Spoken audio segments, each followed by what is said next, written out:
The 2018 housing market forecast for CAR is here. It's 113 pages, so I'm going to break it down into three parts.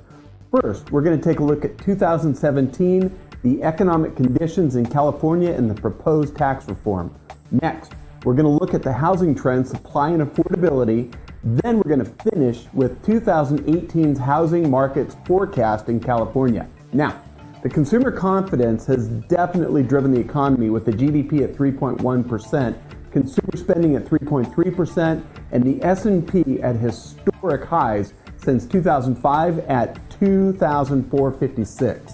Since the recession in 2010, where we experienced 1.3 million jobs lost, we've now regained 2.4 million jobs statewide. The job growth is slowing a bit at 1.6%, but in the north central area, we're at 3.4%, the highest in the state. In this extremely tight labor market, our unemployment rate is 5.2%, just below the statewide rate of 5.4%, but above the national rate at 4.2%. The biggest job growth this year has been in the construction industry at 6%, which is great news for our inventory shortfall as we start seeing it coming on board. Construction is followed by education at 4% and healthcare at 2.7%. The real estate industry comes in at number 7 on the list at 1.5%. Mortgage rates surged post-election and have been holding the Trump bump all year long, with the 30-year fixed rate currently hovering about 3.85%. Now, let's look at tax reform. President Trump's tax reform proposal includes changes that will increase the cost of home ownership.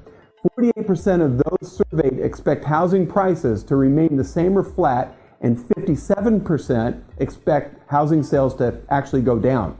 There are two provisions on the individual tax reform proposal. Number one, doubling the standard deduction. Number two, repeal the state and local tax deduction.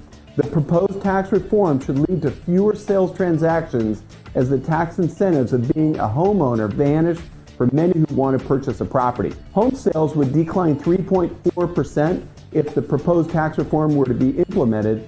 The decline in home values would also lead to homeowners' reluctance to put their property on the market and further tighten up the housing supply condition in California.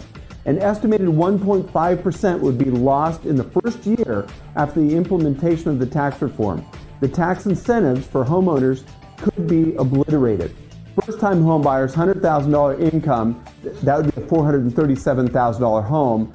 Federal tax incentives to own versus rent drops from $3,291 to zero in the fiscal year. Typical buyers, $120,000 income at a house of about $533,500.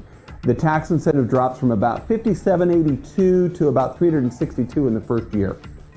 Mid-range buyers, $150,000 income, and about a $615,000 house on average. The tax incentive drops from about $8,000 a year to about $1,334 in the first year. High-end buyers such as San Francisco, Los Angeles, metro areas with home incomes of about $200,000 and homes of 1.2 or so, the tax incentive actually drops from about $16,600 to about $5,725 in the first year. We all need to keep a diligent eye on the tax reform efforts headed into Congress and really be ready. Next week, we're going to take a look at supply, housing trends, and affordability. Well, that's this week's Real Estate Insider Weekly. Thank you for joining me again. Have a great day.